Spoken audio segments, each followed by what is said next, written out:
Hey yo, what is up, Knights? Agent Rick here, bringing you the update for the 23rd of February. And while we may not have gotten everything we may have wanted just yet, for instance, Shattered Answer was pushed back until next update, we still definitely got some new content to hold us over both in the realms of PvE and PvP. So let's just talk about everything we did get this patch. First, let's just get this out of the way. The most important thing in this update, Knight can finally PvP. Holy shit.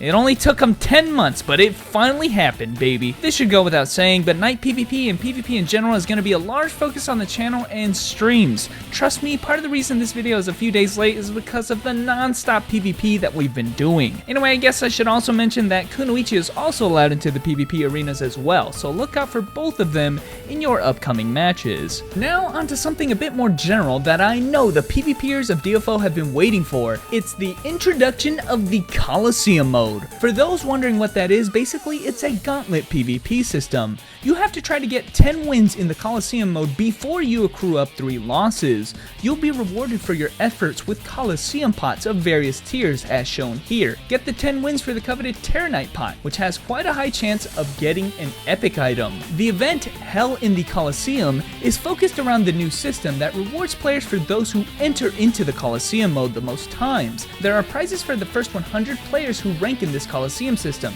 and depending on your placement, you'll receive exclusive Colosseum armor to show off in town. They actually look pretty cool on their own, which kind of frustrates me that they have them only as exclusive event prizes, but give them all a look on the event page. Top 10 players will also receive some DFO merch.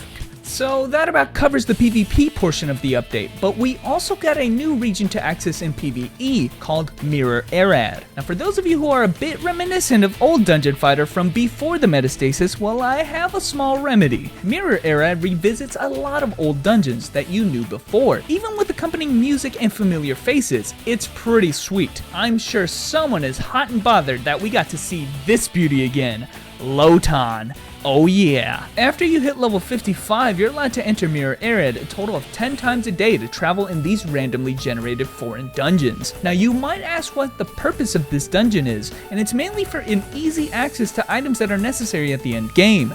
Endless eternities and powerful energy.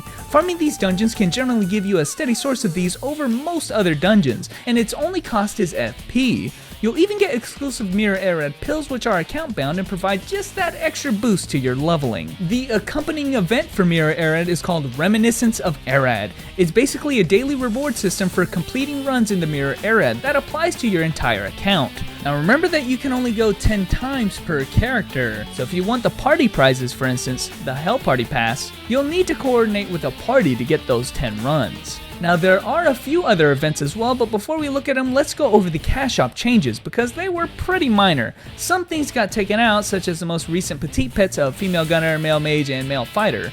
But our lost treasure items, which used to be the Demon Invitation Orbs, were replaced this time with 2 sets at the same time, which we have had before in the past. Amplification and reinforcement tickets are obtainable again, which protect your gear from breaking when attempting to enhance to plus 11 or higher. And lastly, you'll also get both the silver and golden amplification grimoires, which are used to automatically amplify a piece of gear to a high rate, even if it isn't cursed with dimensional energy already. Alright, lastly we'll talk about the 3 remaining events not particularly focused around Colosseum or Mirror Arad. First, the useless Transfo Meteor machine is back, which allows you to receive meteors at the cost of materials you may have in your inventory. The list is pretty extensive, but let me just be frank with you newbies out there. Don't use this machine, okay? It's a complete ripoff. Aside from the fact that most of these so-called useless items often do have a purpose, it is almost infinitely easier to farm for the meteors themselves than trading in items for them.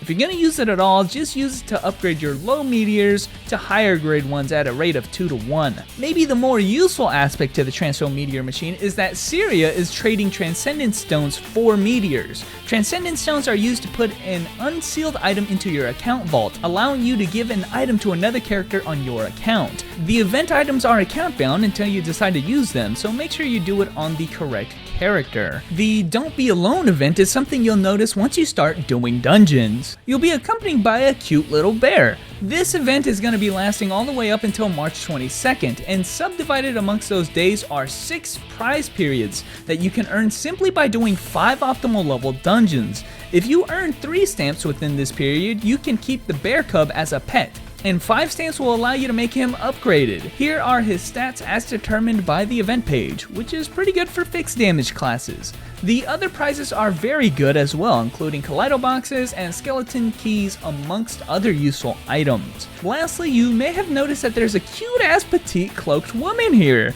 Of course, I'm pretty sure all DFO fans knows this is Shadow Dancer, and we're given a sort of pre-event in preparation for her release in a couple of weeks. Optimal level dungeon bosses drop the Assassin coin at 100%, and once March the 8th rolls around, you can purchase these items with the coins that you collect now. You can see one of the most coveted prizes is a Selective Chronicle accessory box for 250 coins, and that is a sweet deal if you're interested in getting Chronicle sets for your Shadow Dancer. Don't miss this opportunity. Well guys, I think that about covers all the events and updates with DFO, and while the events may not be the hardest thing to capitalize on, it'd be a shame if you missed out on them given how easy they are to complete. But anyway guys, thanks for watching. Here's hoping for Shadow Dancer really soon, and I will catch you knights later.